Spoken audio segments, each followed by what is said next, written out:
Variance of x comma y is written as summation of I is equal to 1 till n capital Xi minus x bar into yi minus y bar by n. So let me put this here. So this should come here. Fine. Noise. Okay. So this is the formula of covariance. And what is this? Where this xi and this yi are the data points of the variables, are the data points of the variables x and yi. Right? And what is this x bar and y bar? This x and y, x bar and value of x is repeating multiple times. We can say it's like x bar. Like, x bar and y bar are the means of x and y. yeah, sir एक होता है ना बार का मतलब कि that if a value is repeating then also we used to put bar. But that is in case of recurring decimal you are talking about, correct? Yeah. In case of Repeating and economics we recurring use. decimal. But here the bar means mean, Yeah, means mean. yeah. We are talking about means of x and y.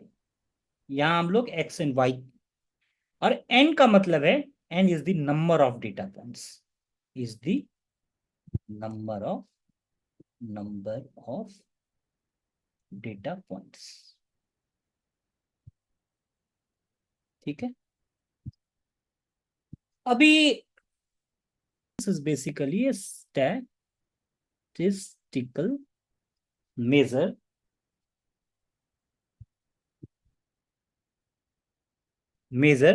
that indicates the extent to which the two variables changes together. That is, अगर sir ये मैं एक बार आप repeat कर दीजिए. मैं इसको मैं बताता लिख हूँ, रहा मैं हूँ. इसको समझाता हूँ अभी. आप एक सेकेंड, मैं let me right it first. Statistical measure that indicates the extent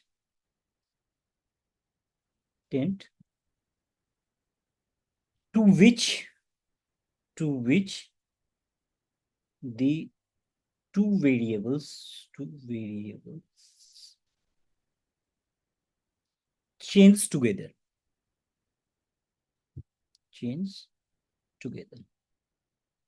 अभी मैं इसको समझाता हूँ.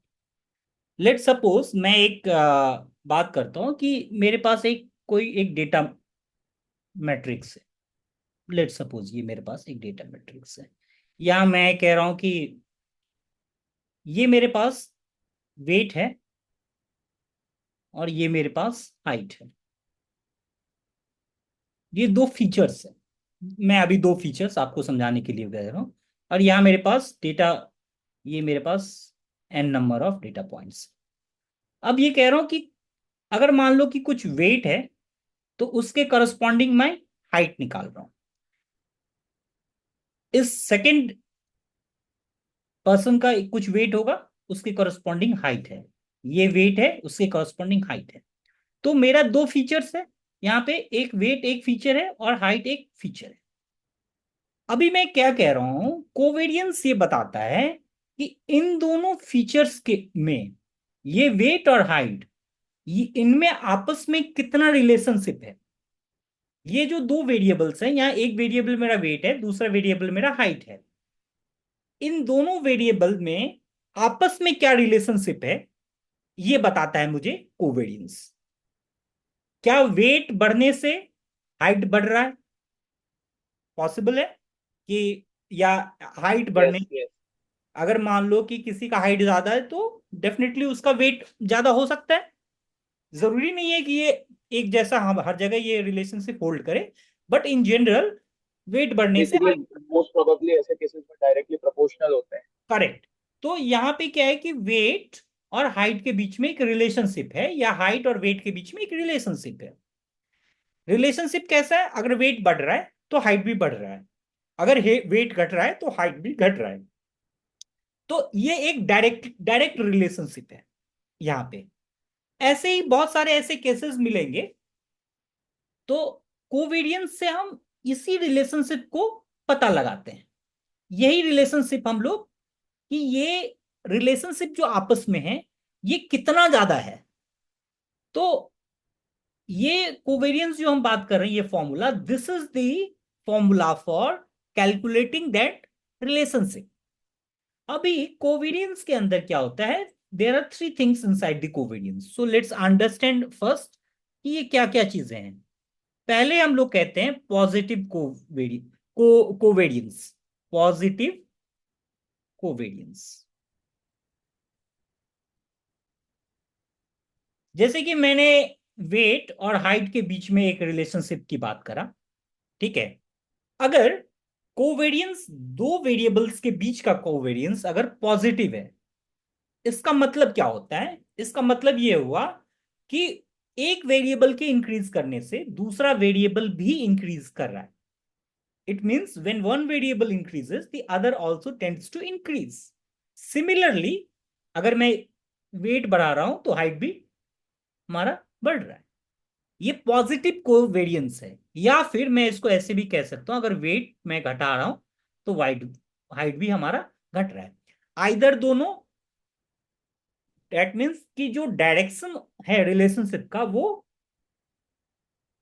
एक ही डायरेक्शन है। अगर वेट बढ़ रहा है तो हाइट भी बढ़ रहा है, वेट घट रहा है तो हाइट भी घट रहा है। इसको कहते हैं पॉजिटिव कोवेरियंस। करेक्ट। अब दूसरा इसी में आता है जिसको हमको कहते हैं नेगेटिव कोवेरियंस। नेगेटिव कोवेरियंस, ये नेगेटिव कोवेरियंस क्या है?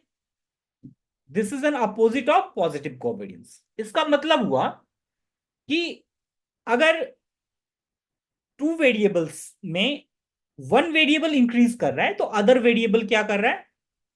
डिक्रीज करना चाहिए।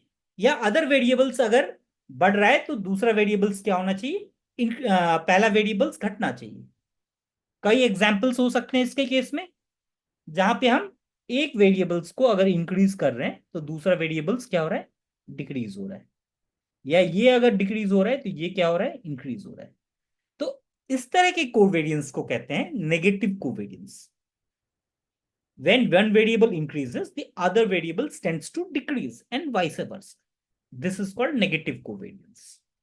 एंड तीसरा इस कोवेरियंस होता है जिसको कहते हैं जीरो कोवेरियंस। जीरो कोवेरियंस, ये जीरो कोवेरियंस क्या है? जब कोवेरियंस की वैल्यू जीरो हो, इसका मतलब है there is no linear relationship between the two variables. इसका मतलब होता है no linear relationship ship between the two variables. Correct. अभी मैंने पहली बात कर लिया formula for covariance. This is the formula for calculating the covariance. Right now, अब क्या है कि एक चीज हमारे को समझना, ये बहुत इंपॉर्टेंट चीज है, ये समझते हैं हम। पॉजिटिव कोवेरियंस है, ठीक है, but if there is a large positive covariance, इसका मतलब है there is a strong relationship between the two variables. जैसे इस केस में अगर मेरा कोवेरियंस की वैल्यू पॉजिटिव होना is a different thing, and large positive होना मतलब ज्यादा पॉजिटिव है, that means it indicates a strong relationship where the variables move in the same direction. Similarly, अगर कोवेरियंस नेगेटिव है या ए लार्ज नेगेटिव कोवेरियंस, इसका मतलब it suggest strong inverse correlationship. Relationship कैसा है? इनवर्स है एंड स्ट्रॉन्ग इनवर्स को relationship है. So and covariance is also sensitive to the units of the variables. तो हम लोग क्या करते हैं, यूनिट के, क्योंकि एक सेंसिटिव है यूनिट से, तो इसको हम लोग स्टैंडर्डाइज कर देते हैं. एंड हम लोग पढ़ चुके हैं कि क्या होता है स्टैंडर्डाइज करना. So that it becomes free of the scale. And covariance का यूज बहुत जगह होता है जहां भी हमें रिलेशनशिप देखना होता है दो वेरिएबल्स के बीच में. एंड मशीन इसका लर्निंग, मेजर रोल है क्या मशीन लर्निंग सर? वो हम लोग देखते हैं. जैसे कि मशीन लर्निंग में हम लोग इसको काफी स्टडी करेंगे. और रिलेशनशिप, दो वेरिएबल्स के बीच में रिलेशनशिप को स्टैब्लिश करने के लिए, देखने के लिए कितना स्ट्रांग रिलेशनशिप है, कितना पॉजिटिवली स्ट्रांग रिलेशनशिप है, या कितना नेगेटिवली स्ट्रांग रिलेशनशिप है, उस चीज को देखने के लिए हम लोग यूज करते हैं. यहां तक कोई दिक्कत समझ में आ गया?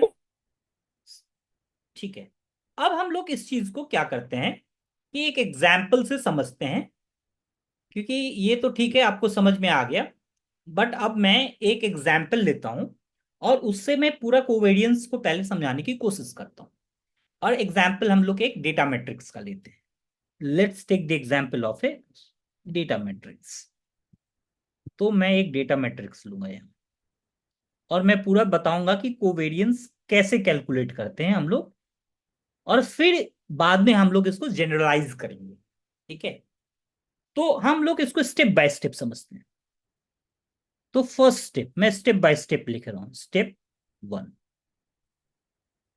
स्टेप वन में क्या कहते हैं कि लेट सपोज मैं एक डेटा मैट्रिक्स ले रहा हूं,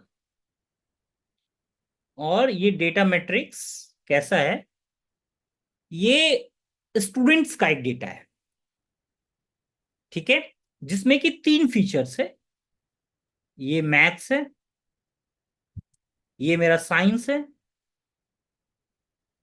और ये मेरा लेट सपोज इंग्लिश है. These are the three features. ये मैट्रिक्स का तीन फीचर्स है. और ये मेरा नंबर स्टूडेंट्स है. मान लो मैं तीन स्टूडेंट्स का डेटा भी ले रहा हूं.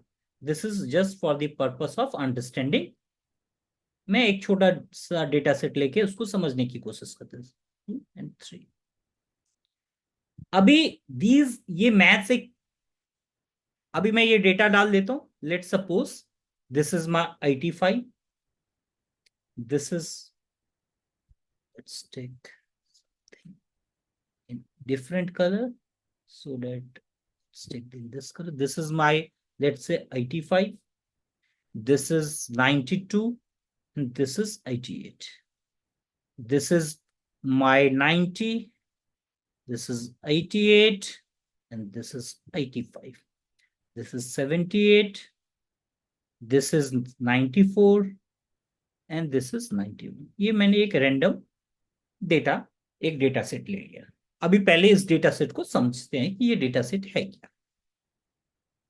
ये डेटा मैट्रिक्स क्या है, तीन तीन स्टूडेंट्स का डेटा मैट्रिक्स है, जिसमें ये रो जो है, each row represents a student and each column represents a variable, और यू कैन से फीचर्स. तो इस डेटा मैट्रिक्स के अंदर तीन फीचर्स लिया है मैंने. मैथ्स एक फीचर है, साइंस एक दूसरा फीचर है, इंग्लिश एक तीसरा फीचर है. करेक्ट. अभी हर एक स्टूडेंट का ये स्कोर है कि मैथ्स में उसने कितना स्कोर किया, साइंस में उसने कितना स्कोर किया, और इंग्लिश में उसने कितना स्कोर किया. ठीक है, ये तीन सब्जेक्ट का स्कोर है, ये तीन स्टूडेंट का. तो हमारे पास तीन वेरिएबल्स हैं और तीन ऑब्जर्वेशंस हैं. करेक्ट. नाउ फर्स्ट, ये स्टेप, सॉरी, ये फर्स्ट स्टेप मेरा ये कंप्लीट होता है. अभी हम लोग स्टेप टू देखते हैं कि स्टेप टू में क्या करना है. Let's take step two. Step two में हम लोग क्या करेंगे, we calculate the mean of each column. So I am going to calculate the mean of each column, each, COLUM। तो अभी मीन कैसे कैलकुलेट करेंगे? मीन हम लोग ऐसे कैलकुलेट करेंगे, लेट सपोज कि मीन ऑफ मैथ्स, मैथ्स का मीन कैसे कैलकुलेट करेंगे कि मैथ्स के कॉलम में जितने भी फीचर्स हैं उसको हम लोग प्लस करेंगे, जैसे 85, 90 प्लस 78, 85, 90 प्लस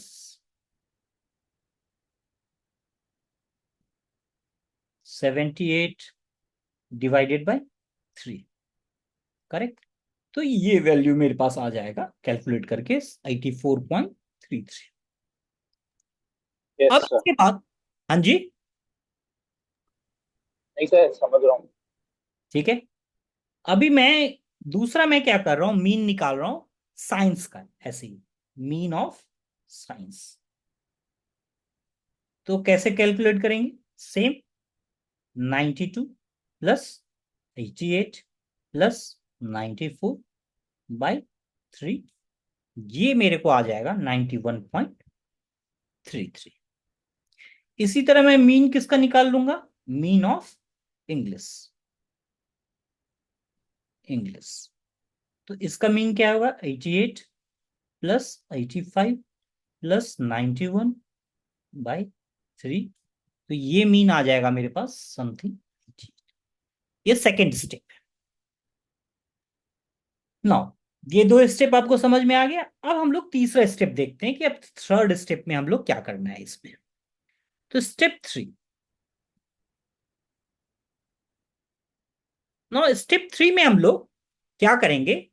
वी विल, ये जो मैंने मीन निकाला है, ये जो मीन निकाला है इसको हम सब्सट्रैक्ट करेंगे इन वैल्यूज में से। मैथ्स के कॉलम में अभी थर्ड स्टेप में मेरे को क्या करना है कि जो भी मैंने यहाँ पे मीन कैलकुलेट किया है उस मीन को, ये मैथ्स का मीन हमारे पास इतना आ गया, तो इसको मैं ईच ऑफ द वैल्यू से सब्सट्रैक्ट करूंगा। इसी तरह इसका मीन, इस कॉलम का मीन ये आ गया, तो each one of the value से मैं इसको सब्सट्रैक्ट करूंगा। सिमिलरली इसको भी मैं each one of the value of this column से सब्सट्रैक्ट करूंगा। सो अभी करते हैं third step. Let's take the third step. तो फर्स्ट मैंने for the maths column, let's say maths column, maths column में क्या है हमारे पास? 85 माइनस 84, 95। फिर 90 माइनस हाँ। 84.33, 84.33। फिर उसके बाद 90, फिर उसके बाद है 78 हमारा माइनस 84.33। तो ये मुझे लिखना है yes। मैथ्स के कॉलम के लिए। तो फर्स्ट,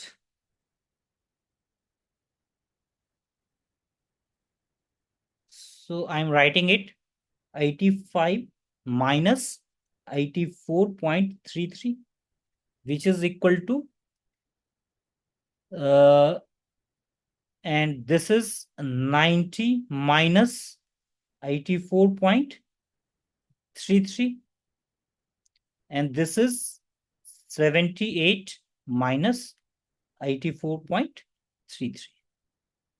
Fine.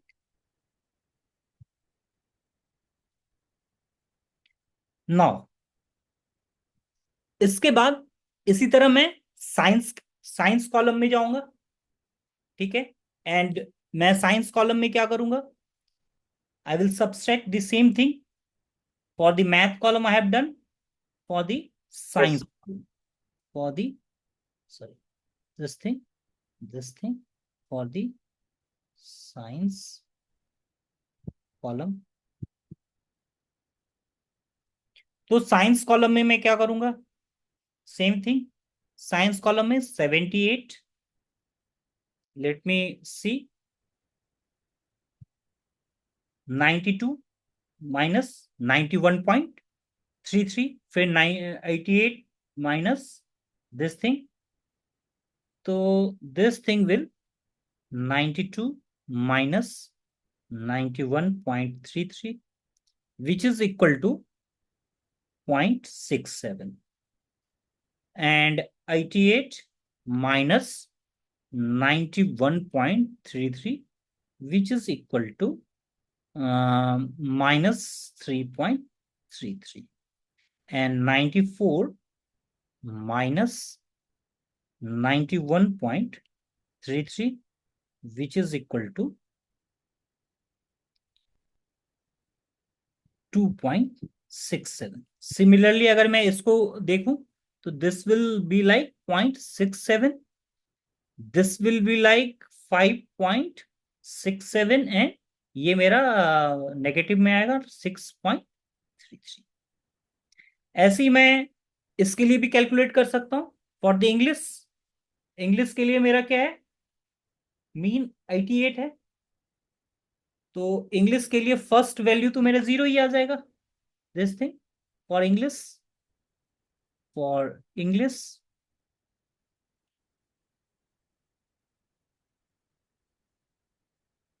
तो this will be like 88 minus 88 जो कि मेरा 0 होगा, फिर 85 minus 88 which is equal to -3, and third 91 minus 88 which is equal to 3.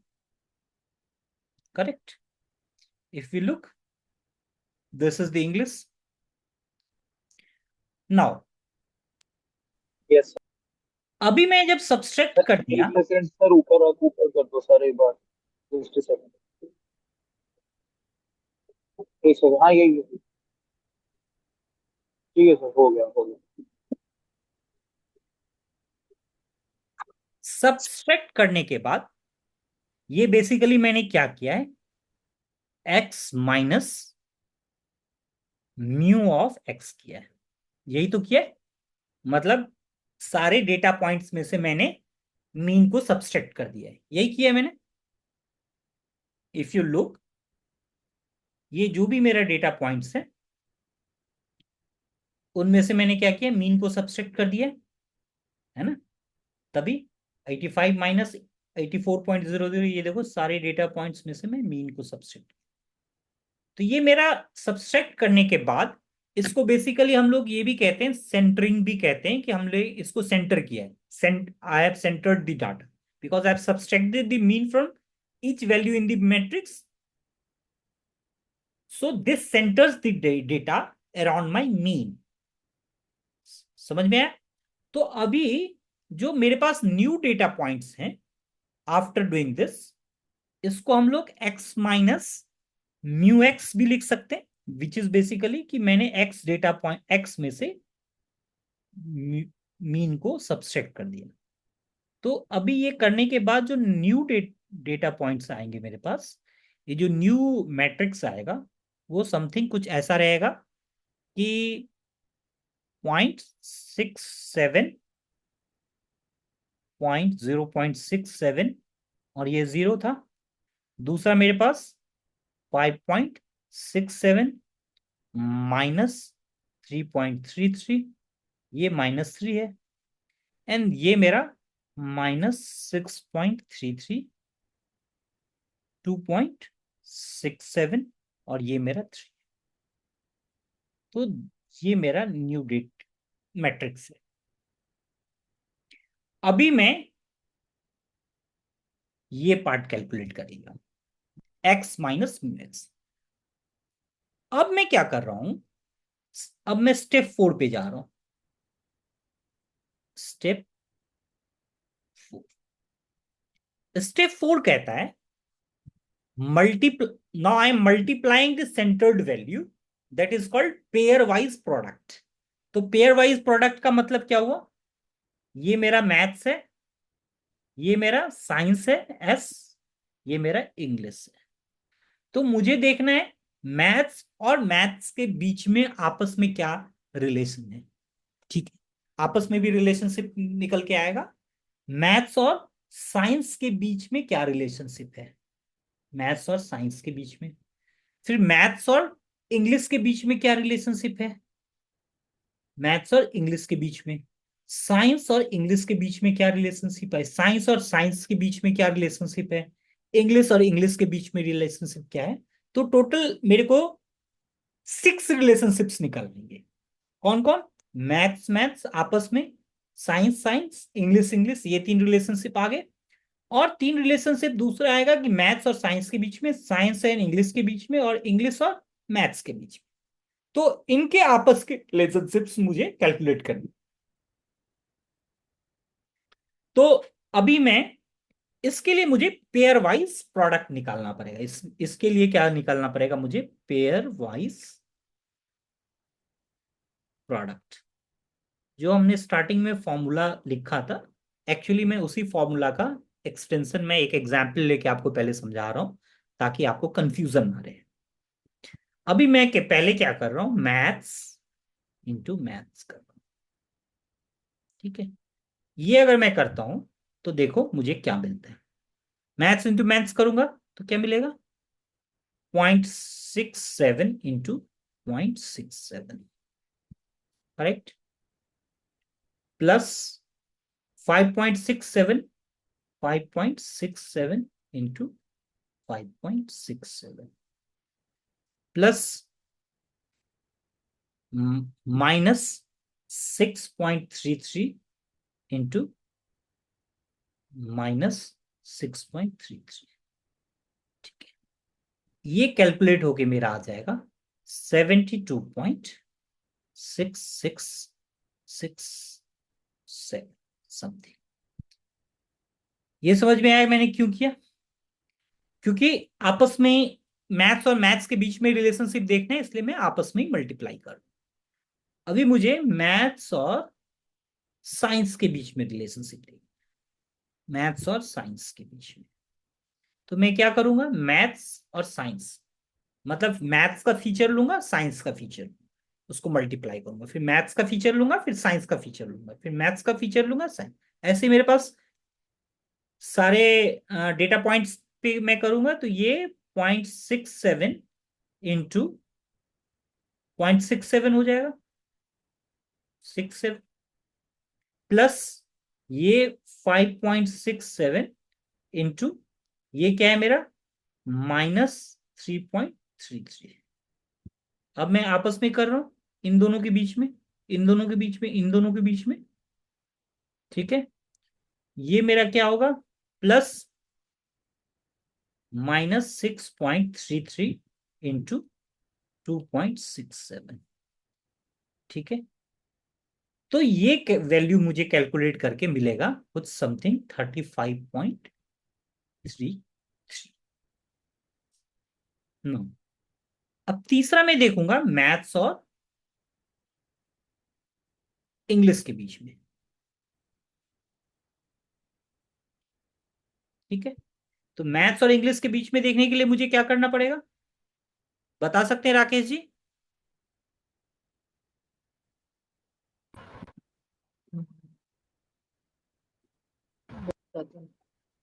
हाँ जी। मैथ्स और क्या?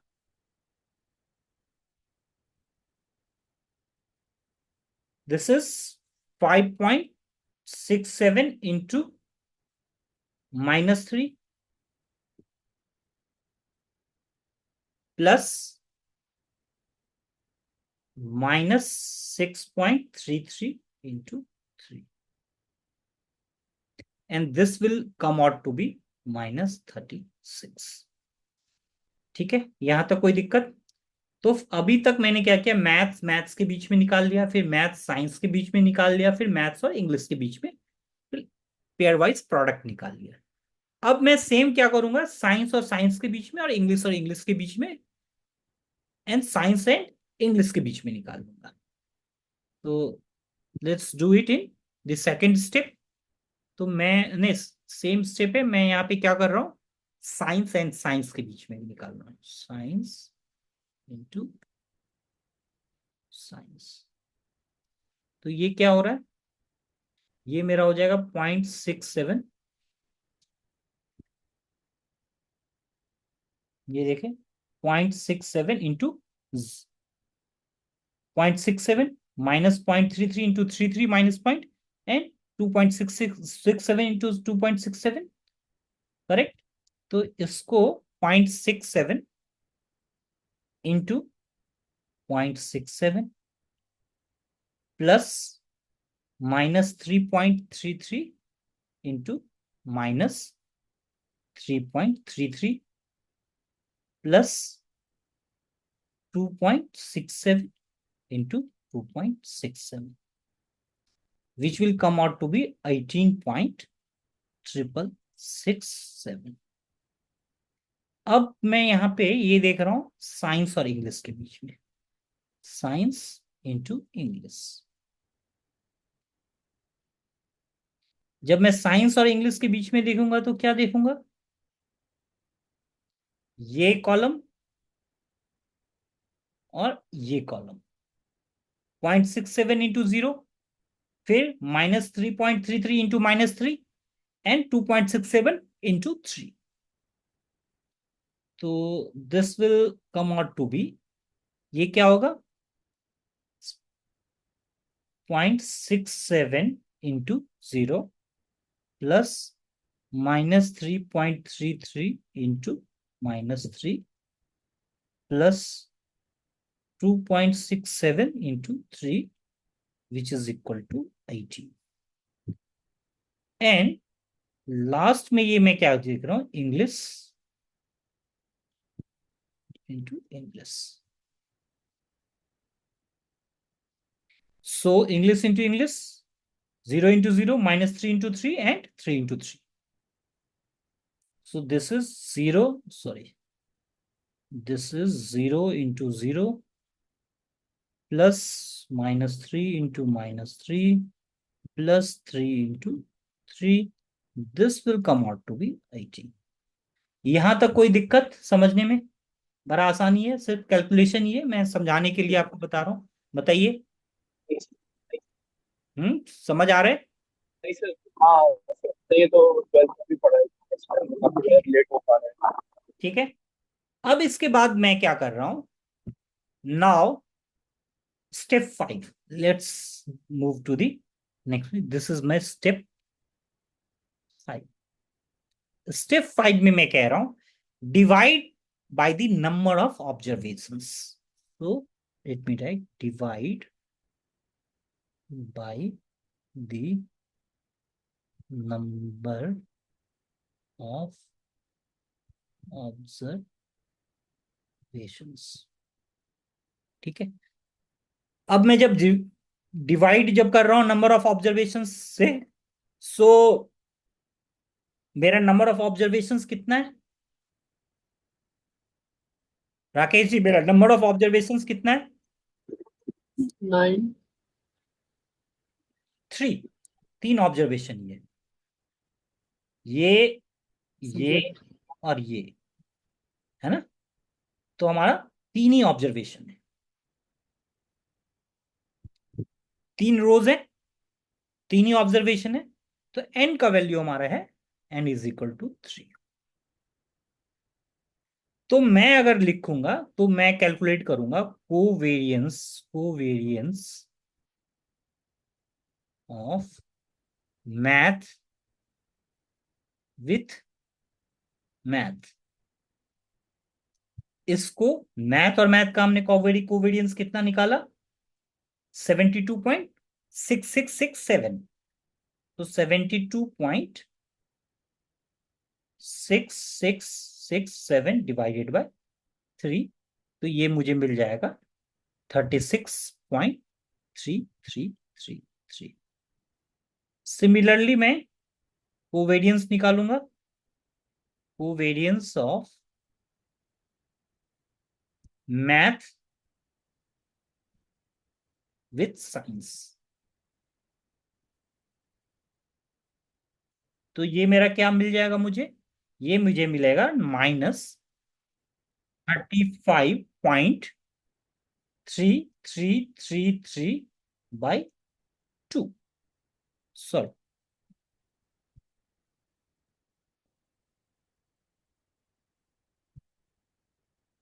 ओके। अच्छा, यहां मैं एक गलती कर रहा हूं। मैं बता रहा हूं आपको क्या गलती कर रहा हूं। जो ये मैंने यहाँ पे गलती क्या कर रहा हूँ, मुझे अभी रियलाइज हुआ। ये यहाँ पे 3 से डिवाइड नहीं होगा। ये क्या होगा, ये हम n की वैल्यू मेरे पास इज इक्वल टू 3 है, एंड मैं डिवाइड करूंगा sum of the pairwise product by n-1। ये एक्चुअली तरीका होता है where n is the number of observations.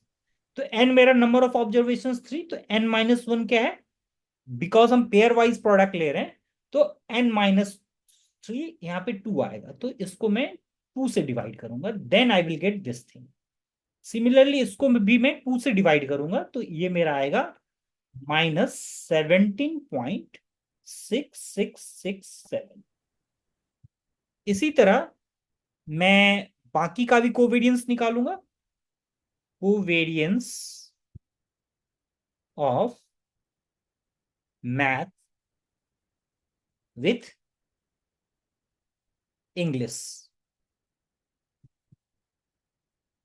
तो ये कोवेरियंस कैसे आएगा, ये आएगा मेरा -36/2, which is equal to -18। 36/2, that is 18. ये जो मेरे पास पहले से ही जो मैंने कैलकुलेट किया है, बस उसी डेटा को मैं डिवाइड कर रहा हूँ उसी डेटा के ऊपर। तो मैं इसमें यहाँ कुछ नहीं कर रहा हूँ, सिर्फ मैं क्या कर रहा हूँ, 2 से सबको डिवाइड कर रहा हूँ।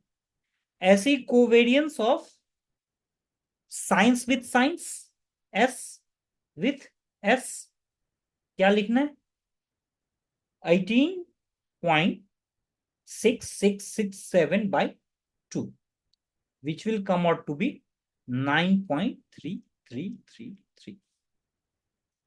फिर मैं निकालूंगा covariance of science with English. ये मेरा निकल के आएगा 18/2, which is equal to 9। And lastly मैं निकालूंगा covariance of English with English, जो कि मेरा ये भी कितना आएगा, 18/2 आएगा, ओके 9। क्यों 18, 18 आ रहा है मेरा इंग्लिश और इंग्लिश के साथ, तो इंग्लिश 18/2 आ जाएगा। ठीक है। तो मैंने क्या किया कि ये जितने, अभी एक बार मैं रिव्यू हम लोग कर लेते हैं कि हम लोगों ने अभी तक क्या क्या किया, अदरवाइज हम कंफ्यूज हो जाएंगे। तो पहले हमने क्या किया, एक डेटा मैट्रिक्स लिया, और हमारा पर्पस क्या है, मुझे कोवेरियंस निकालना है। क्योंकि तो कोवेरियंस निकालने के लिए पहले मैंने क्या किया, इस डेटा मैट्रिक्स का कॉलम वाइज मीन निकाल लिया। ठीक है, पहले मैंने मैथ्स का निकाल लिया, फिर साइंस का। ये सेकेंड स्टेप था। फिर थर्ड स्टेप में हमने क्या किया, सारे कॉलम को का जो वैल्यू है, डेटा है, उसको मैंने मीन से सब्सट्रैक्ट कर दिया। तो ये मेरे पास मैथ्स कॉलम का ये मेरे पास आ गया, साइंस कॉलम का ये आ गया, इंग्लिश कॉलम का ये आ गया। ठीक? इसको मैं x माइनस म्यू एक्स भी बोल सकते हैं, क्योंकि x मेरा डेटा मैट्रिक्स है और उसमें से मैंने सारे कॉलम का मीन को सब्सट्रैक्ट कर दिया, तो ये मेरे पास वैल्यू आया। सो this is my new data matrix. ठीक है, which is centred around the mean. इसके बाद मैंने स्टेप 4 में क्या किया है, पेयर वाइज प्रोडक्ट निकाला। कि मैं देखना चाह रहा हूं कि मैथ्स और मैथ्स के बीच में क्या रिलेशनशिप है, उसके लिए ये यूज कर रहा हूं। मैथ्स और साइंस के बीच में क्या रिलेशनशिप है, मैथ्स और इंग्लिश के बीच में क्या रिलेशनशिप है, इस तरह से मैंने सबको निकाल लिया pair wise product.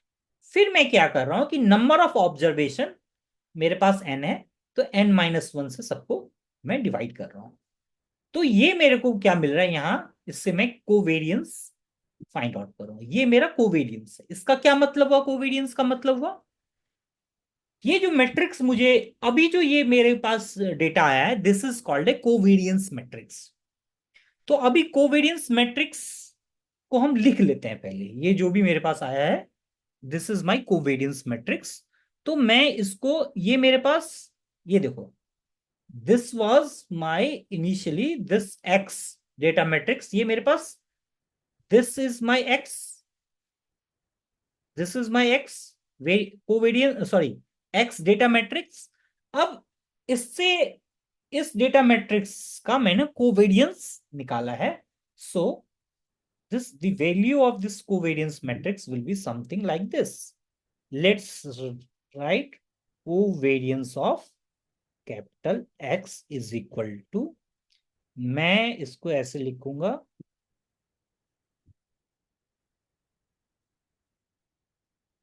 covariance of capital X is equal to,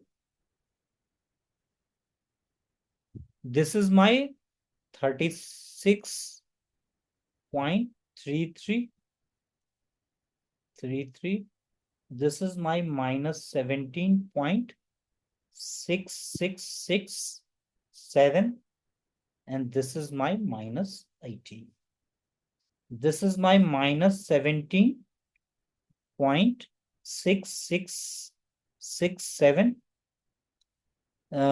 This is my 9.3333, and this is my 9. And this is my minus 18, 9, and this is 9. तो ये मेरे पास this is a covariance matrix. यहां तक कोई दिक्कत है समझने में? मेरे को प्लीज बताओ, फिर मैं आगे कुछ समझाने वाला हूं बहुत इंपॉर्टेंट।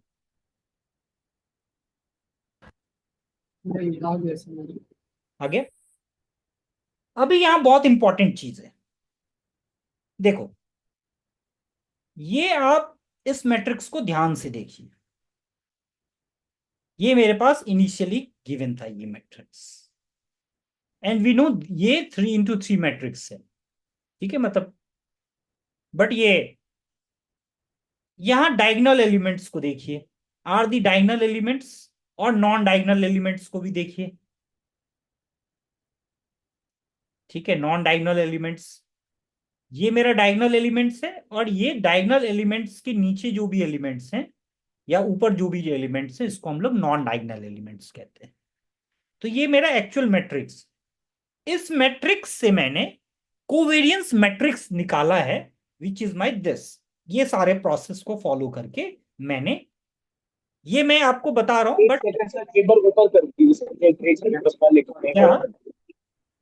एक बार इसके ऊपर वाली शीट मैंने, हाँ हाँ, बस ये नीचे वाला एक सेकंड।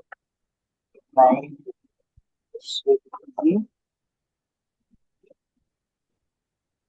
ठीक है सर, ओके। ठीक है। यस अभी सर। देखिए, मैं उसी मैट्रिक्स से कोवेरियंस मैट्रिक्स फ्रेम, लेकिन एक बहुत इंपॉर्टेंट ऑब्जर्वेशन मैं आपको दिखाता हूं। This is the diagonal of a covariance matrix, and these are the non diagonal elements. अभी if you look at this is the diagonal element. Let me write it like this. This is the diagonal element of the covariance matrix. ये दिख रहा है आपको? And जो ऊपर वाला है, these are the non diagonal elements. If you see, ये नॉन डायगोनल एलिमेंट्स जो हैं, द कोवेरियंस मैट्रिक्स इज, बहुत इंपॉर्टेंट चीज है, the covariance matrix is symmetric, and its diagonal elements represent the variances. देखो, ये डायगोनल एलिमेंट्स है, this represents variances, and this is symmetric along its diagonally. अब देखो, this element is equal to this element, this element is equal to this element, and this element is equal to this element. 3 elements हैं diagonal के ऊपर और 3 elements हैं diagonal के नीचे। तो डायगोनल के ऊपर जो एलिमेंट है और डायगोनल्स के नीचे जो एलिमेंट्स हैं, विच आर इक्वल, सो इसको हम कहते हैं सिमेट्रिक मैट्रिक्स। सिमेट्रिक एक होता है ना, एक होता है सिमेट्रिक, एक होता है सिमेट्रिक। हाँ, अलोंग डायगोनल, ये डायगोनल के अलोंग सिमेट्रिक है। तो ये जो डायगोनल, बेसिकली ये क्या है, ये जो आपका डायगोनल में जो एलिमेंट, ये जो डायगोनल पे, इस मैट्रिक्स के जो डायगोनल पे हैं, दिस रिप्रेजेंट्स अ वेरिएंस। तो कह सकते हैं covariance matrix is symmetric and its diagonal elements represent the variances. तो अब डायगोनल एलिमेंट्स अगर वेरिएंसेस को रिप्रेजेंट कर रहा है, इसका मतलब ये हुआ, इसका मतलब ये समझ लो आप, variance of variance of maths, पहला मेरा डायगोनल एलिमेंट, क्योंकि फर्स्ट मेरा मैथ्स है, तो ये मेरा है 36.3333। वेरिएंस ऑफ साइंस, सेकंड मेरा साइंस है, तो जो सेकंड डायगोनल एलिमेंट्स है वो मेरा क्या है, 9.3333। एंड वेरिएंस ऑफ इंग्लिश, ये मेरा है 9, जो कि मेरा ये थर्ड डायगोनल एलिमेंट्स है। अब ऑफ डायगोनल एलिमेंट्स है, तो ये जो ऑफ डायगोनल एलिमेंट्स है, these are off diagonal elements, जैसे -17.667 जो डायगोनल। तो ये क्या रिप्रेजेंट करेगा, if this is, let's say, अगर ये मैथ्स है, ये साइंस है, ये इंग्लिश मैंने बोला, एंड दिस इज माय 1 2 3, ये सिमेट्रिक कोवेरियंस मैट्रिक्स है। तो दिस रिप्रेजेंट, जैसे कि मैथ्स और साइंस, मैथ्स और साइंस का हमारे पास क्या है, इसका मतलब कोवेरियंस ऑफ मैथ्स और साइंस जो है, मैथ्स और साइंस के बीच का जो कोवेरियंस है 17.667। तो इसका मतलब क्या है कि this negative value there indicates negative covariance, indicates negative relationship, negative covariance means negative relationship. इसी तरह कोवेरियंस ऑफ मैथ्स और इंग्लिश, मतलब अगर मैथ्स और साइंस के बीच का कोवेरियंस कितना है, ये है, मैथ्स और इंग्लिश का बीच का कोवेरियंस कितना है, -18 है, -18 है, मैथ्स और इंग्लिश के बीच का कोवेरियंस -18 है। -18 की ये नेगेटिव वैल्यू है, इसका मतलब नेगेटिव रिलेशनशिप है। लेकिन अगर आप देखो तो साइंस और इंग्लिश, ये मेरा साइंस है और ये मेरा इंग्लिश है, ठीक है। तो साइंस और इंग्लिश के बीच का कोवेरियंस हमारा 9 है, डेट मीन्स ये पॉजिटिव रिलेशनशिप है। तो of diagonal elements and diagonal elements से आपको समझ में आ गया। और दूसरा चीज आप देखो, अगर ये देखो, ये एलिमेंट्स और ये एलिमेंट्स सेम है, दे आर सिमेट्रिक। अगर ये देखो, अगर आप इसको बोलो this and this elements are equal, this and this elements are equal, and this and this elements are equal, इसीलिए कोवेरियंस मैट्रिक्स का ये फीचर होता है कि दे आर, इंटरप्रिटेशन ये है, diagonal elements represent the variances of all the features and off diagonal elements represent the covariance between the pairs of variable, correct. तीसरा एक इंपॉर्टेंट फीचर है जो कि अभी इस केस में आपको समझ में नहीं आएगा, बट अगर हम यहाँ पे 3 by 3 मैट्रिक्स लिया, अगर मैंने 2 into 3 मैट्रिक्स लिया होता तो आपको समझ में आता। ये कोवेरियंस मैट्रिक्स हमेशा स्क्वायर मैट्रिक्स होता है। कोवेरियंस मैट्रिक्स हमेशा स्क्वायर मैट्रिक्स क्यों होता है, क्योंकि देखो क्या है हमारे पास, यहाँ पे मैथ्स है, साइंस है, इंग्लिश है, 3 वेरिएबल्स है। सो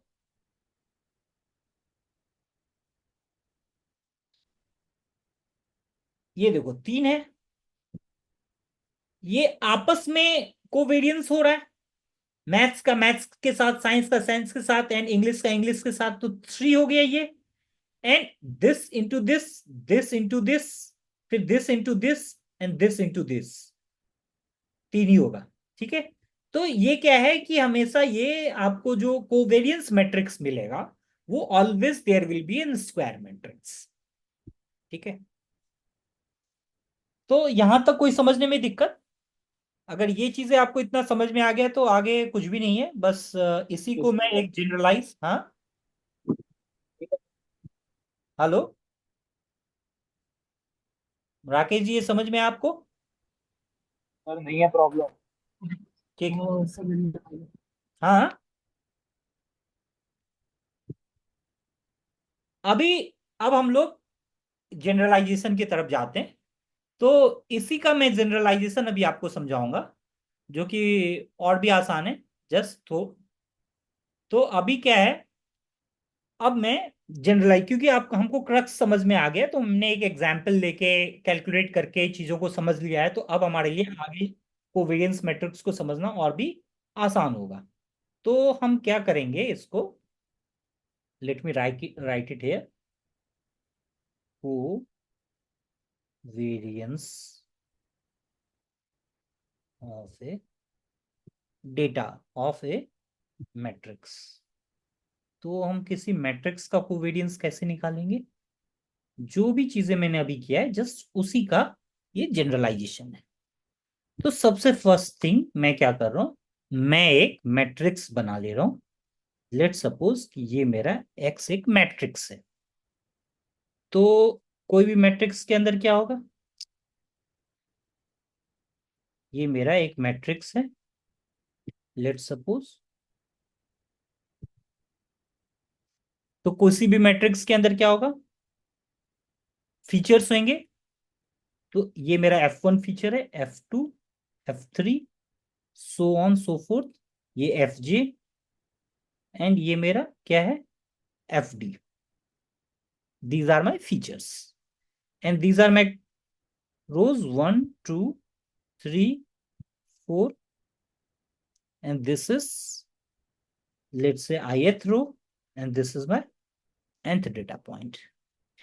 और मैं, मुझे पता है, आपको मैंने बताया इसको हम लोग xi ट्रांसपोज लिखते हैं, because we want to convert the row vector into a column vector into a row vector, because by default our vector is a column vector। तो ठीक है, अभी इसको अगर मैं, ये मेरा ओरिजिनल मैट्रिक्स है, इसमें कोई दिक्कत? तो मैं एक बार इसको समझा देता हूं। ये मान लो कि मेरा एक ओरिजिनल मैट्रिक्स है।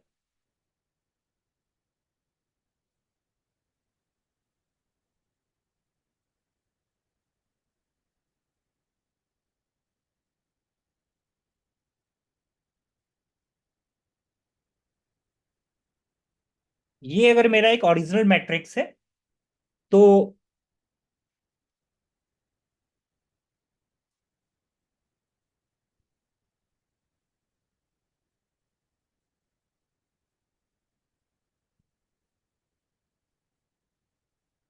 इस मैट्रिक्स के अंदर क्या है, these are my features, columns, and ये मेरा डेटा पॉइंट्स है n। ये xi ट्रांसपोज है। अब मैं ये कह रहा हूं कि अगर मैं इसका कोवेरियंस निकालूं इस मैट्रिक्स का, तो मैं क्या लिख सकता हूं, कोवेरियंस ऑफ एक्स, उसको मैं एस से रिप्रेजेंट करूंगा। Let's represent that with S. तो ये मेरा जो मैट्रिक्स होगा, समथिंग, लेट्स से ये मेरा एक एक्स है, and this will be d cross d. Why this is d cross d? और ये मैट्रिक्स क्या है मेरा, एन क्रॉस डी है। बिकॉज कोवेरियंस मैट्रिक्स मेरा जब भी आएगा वो always it will be an square matrix, square matrix. अब अगर स्क्वायर मैट्रिक्स है, लेट सपोज कि ये मेरा अगर जेथ कॉलम है, और ये लेट सपोज अगर मेरा आईएथ रो है, तो समवेयर अगर कोई मैं एक कोवेरियंस लूं, तो इसको मैं क्या बोल सकता हूं, Sij, because this is ith row and jth column और jth फीचर। इसी तरह अगर मैं देखूं इसको यहां, तो एस आई जे का क्या मतलब हुआ? एस आई जे जो मैं लिख रहा हूं इसका मतलब ये हुआ ith row and jth column, jth column in s, correct. और एक्स आई जे, जैसे मैं एफ आई जे क्या हुआ? एफ जे मतलब कॉलम वेक्टर, और जेथ फीचर जे एफ जे, एफ जे अगर मैं यहाँ पे ये लिख रहा हूं एफ जे, एफ जे का मतलब क्या हुआ? एफ जे का मतलब हुआ this is my column vector जेथ feature.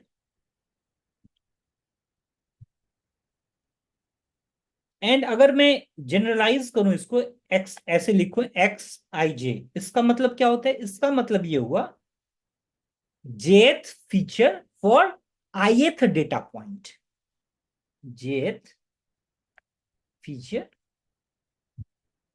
For ith data point. तो ये समझ में आ गया। अभी हम थोड़ा आगे बढ़ते हैं इससे, और ये समझते हैं कि बेसिकली इसका और इंटरप्रिटेशन समझते हैं। अभी जो कोवेरियंस मैट्रिक्स मेरा आया वो S I J is equal to, basically क्या होता है? Covariance of F of I F of ji.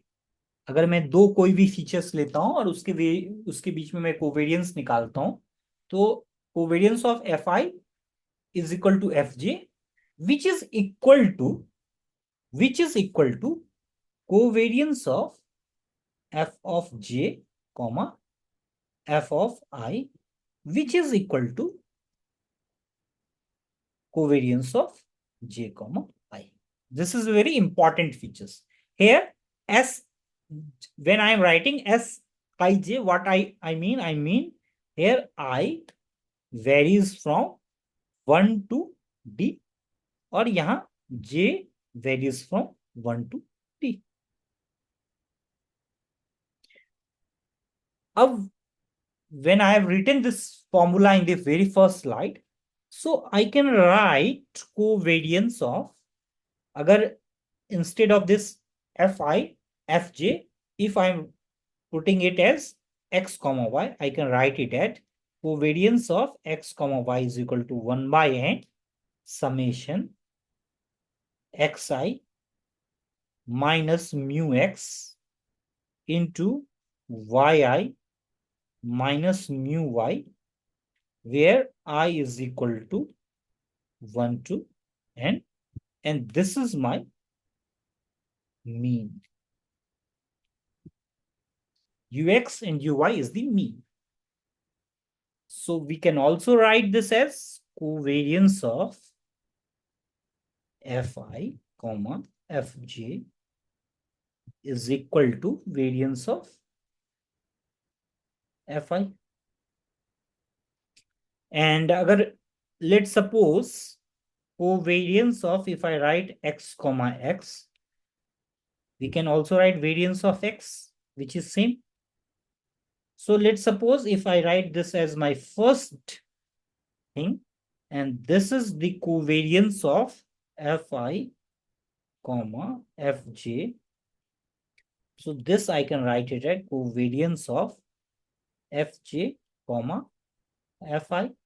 Why I am writing this? Because the covariance matrix is symmetric. This is symmetric. अगर ये symmetric है तो covariance of fi comma fj is equal to covariance of fj comma fi, because the two matrices are symmetric. And you should remember these two things, because these are the two property of covariance. These are the two property of covariance. Correct? So finally, if we can see one thing, so if I can, we already have understood this earlier, so this is extension of that. Let's suppose if this is a covariance matrix, so what I mean, if this is my covariance matrix, then, and let me put this like, if this is my diagonal element,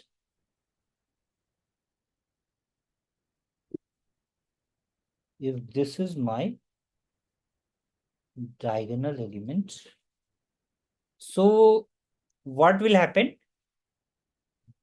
This will be my features. If my features are like,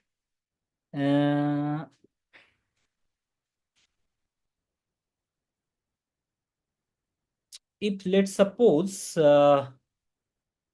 if I can say this is my S11, let me take a different color.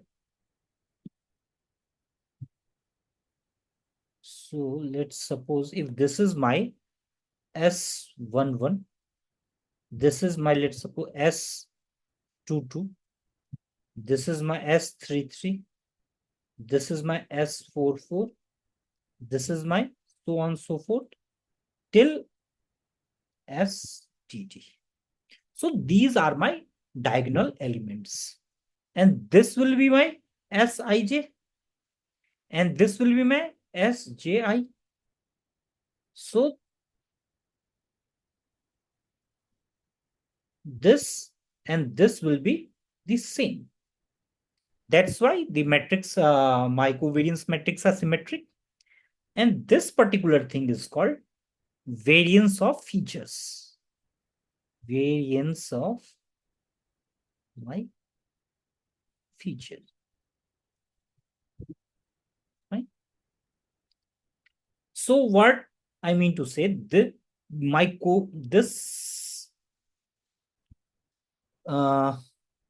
covariance matrix is a symmetric matrix.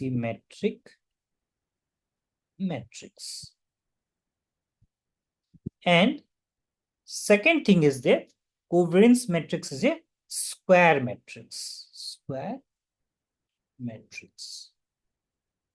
Square matrix means I have D rows and D columns. Because so here we have D cross D matrix. This is my D cross D matrix. Now we already have understood this thing, but let me just take one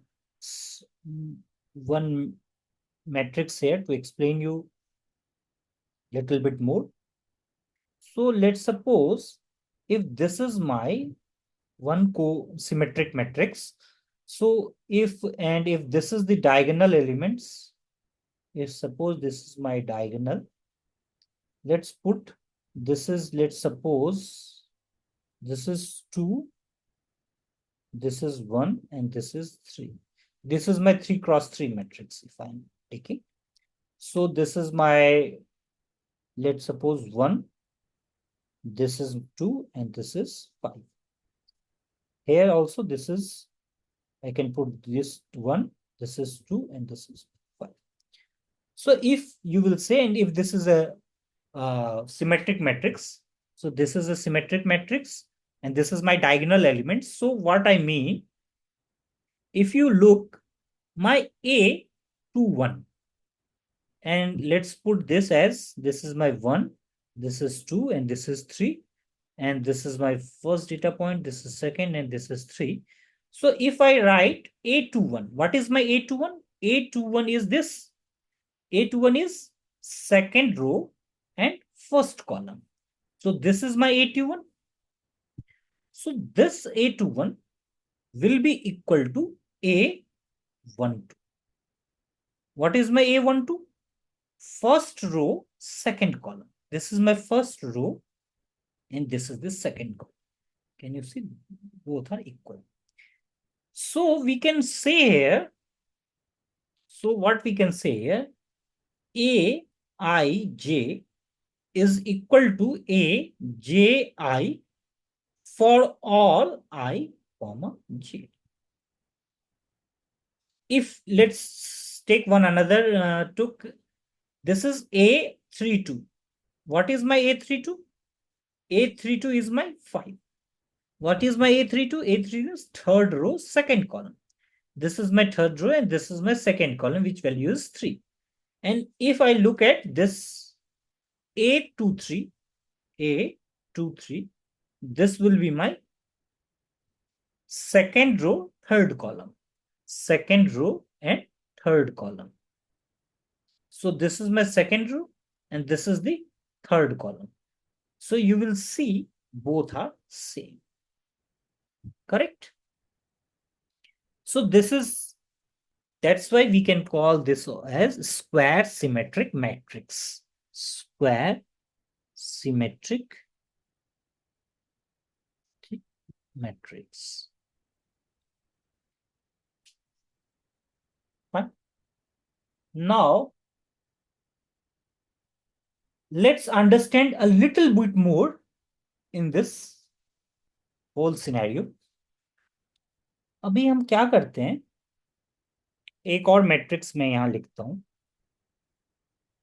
ये x है data matrix, और अगर ये late suppose ये मेरा ये this thing ये मेरा एक डेटा मैट्रिक्स है और इसके अंदर मैंने f1 f2 f3 so on fj fd features हैं और ये मेरा डेटा पॉइंट्स हैं 1 2 3 so and so fourth till n. तो लेट सपोज ये मेरा fi है और fj है. मैं यहाँ दो कॉलम ले लेता हूँ, fi और fj. fi एक कॉलम में ले लेता हूँ ये, एंड fj में एक दूसरा कॉलम, एक दूसरा कॉलम fj में ले लेता हूँ. ठीक है. अभी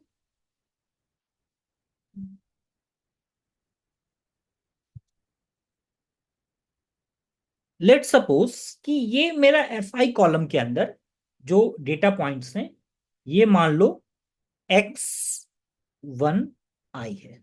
1 i का मतलब क्या हुआ, first row and ith column. ये मेरा ऐसे क्या हो जाएगा, x2i second row ith column. ये मेरा क्या हो गया, ये मेरा हो जाएगा इसी तरह x1j मतलब फर्स्ट रो jth कॉलम. ये डेटा पॉइंट मेरा क्या हो जाएगा, x2j second row jth column. Correct. And this is my n cross d matrix. अब मैं इस फीचर्स को मैं कुछ भी ले सकता हूं. Let's for just for the purpose of understanding let's say कि ये फीचर्स मेरा एक पेटल लेंथ है और एक मेरा पेटल विड्थ है, मैं कह सकता हूं इसे. लेकिन इंपॉर्टेंट चीज क्या है कि जब भी मैं ऐसा करता हूं तो this will hold true when I consider x, when I column standardize my x. Standardized. And what is this column standardization? X is column standardize. Column standardize का मतलब मैं हम लोगों ने लास्ट टाइम पढ़ा था, mean of fi is 0 and the standard deviation of fi is equal to 1. तो अब अगर मैं ये लिखता हूं कि covariance of fi comma fj, what it means कि मैं ये लिख रहा हूं 1/n summation of I is equal to 1 to n, and this is my xi1 minus mu1 into xi2 minus mu2. this is my mean of fj, and this is my mean of fi,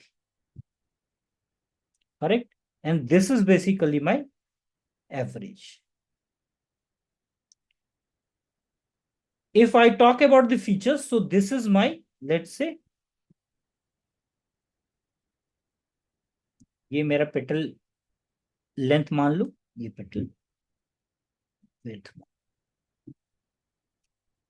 so this is same as, if let suppose ये मेरे पास एक matrix है और ये मेरे पास एक column है, ये मेरे पास एक कॉलम है, इस कॉलम को मैंने एफ आई कह दिया या एफ वन बोल दिया, इस कॉलम को एफ जे बोल दिया, दिस इज एफ वन।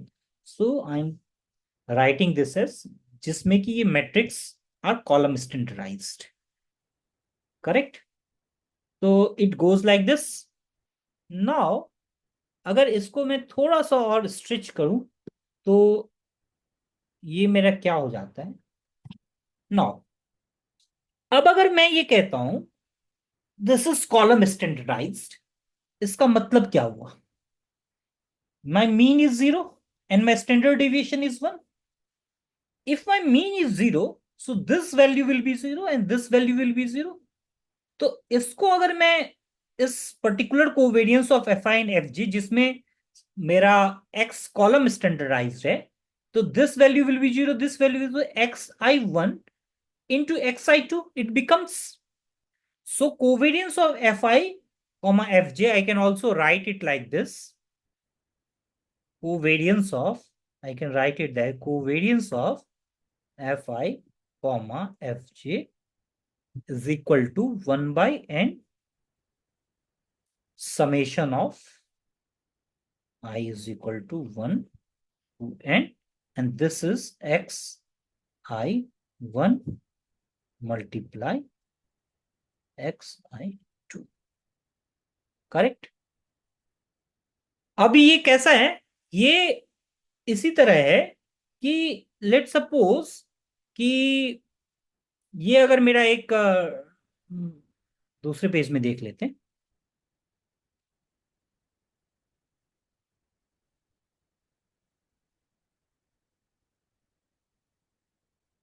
ये अगर मेरा एक डेटा मैट्रिक्स है कुछ, ये अगर मेरा एक डेटा मैट्रिक्स है और मैंने बोला ये लेट सपोज ये f1 है, ये f2 है, ये f3 है, so and so fourth, fj है, ये fd है, ये 1 2 3 so on nth data point है। तो ये मैं ये कह रहा हूं कि अगर मेरा f1 f2 दो फीचर्स है मान लो, तो ये अगर late suppose this is my f1 feature and this is my f2 features.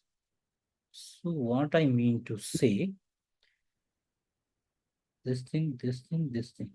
Basically, if this is thing, this thing is this data point, so I'm basically multiplying it component wise multiplication. What I'm doing here, I'm doing basically a component wise multiplication.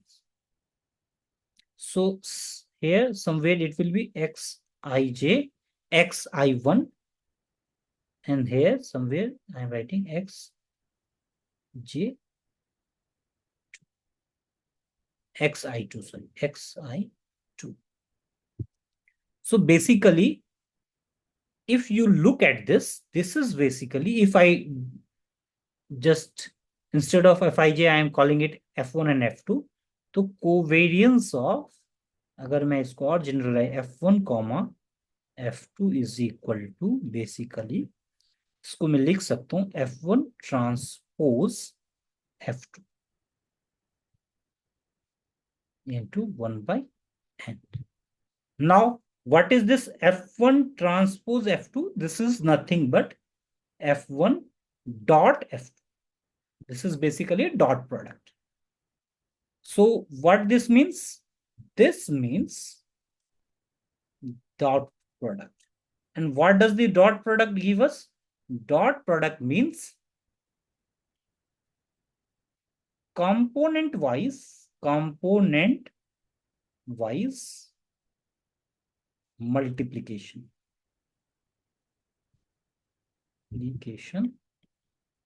followed by addition.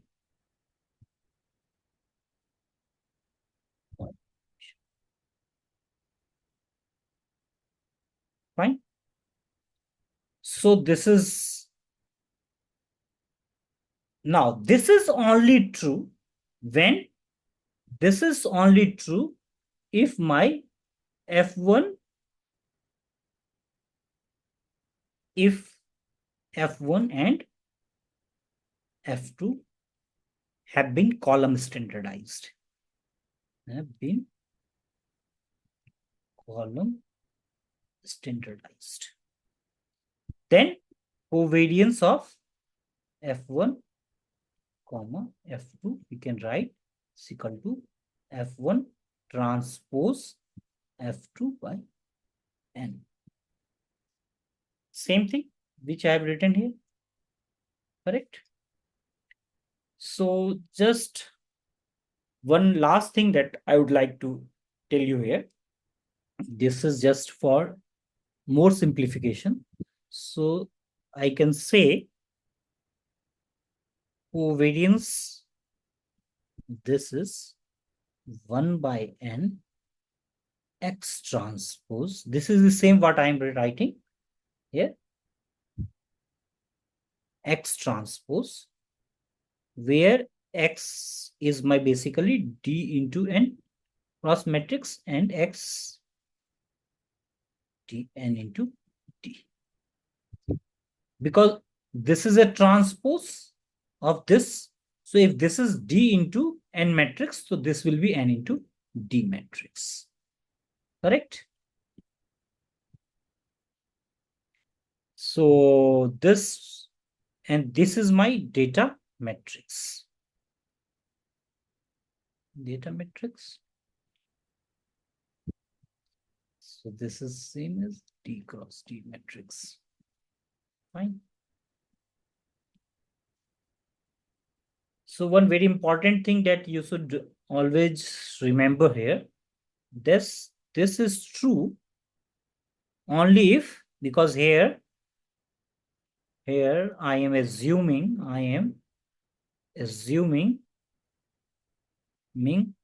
x has been column standardized.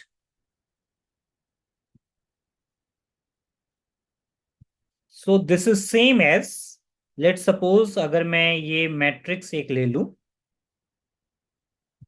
और इसको multiply करूं एक दूसरे matrix से, तो what I mean कि अगर ये दिस इज माय ith, तो if I have by default my matrix is a column weight matrix, so I have converted it into a row matrix, and this is, let's say, ith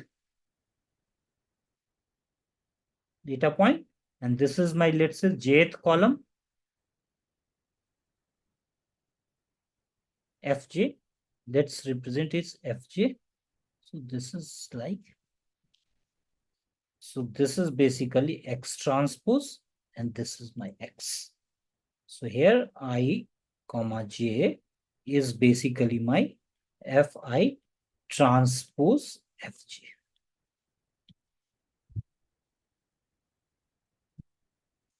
So we can finally we can write, if this is d cross d, then x transpose d cross n is x n into d if x has been column standardized. This is what. So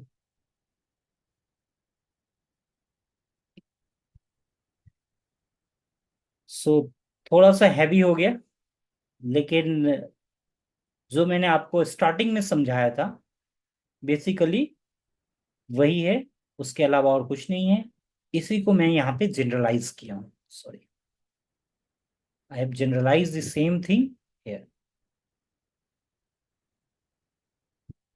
Correct? So this is a covariance matrix, और ये सारी चीजें हम PCA में use करेंगे. So that's all for today, and hope I will see you in the next session. So keep learning, keep smiling. See you in the next session. In the next session we will discuss the MNIST data set.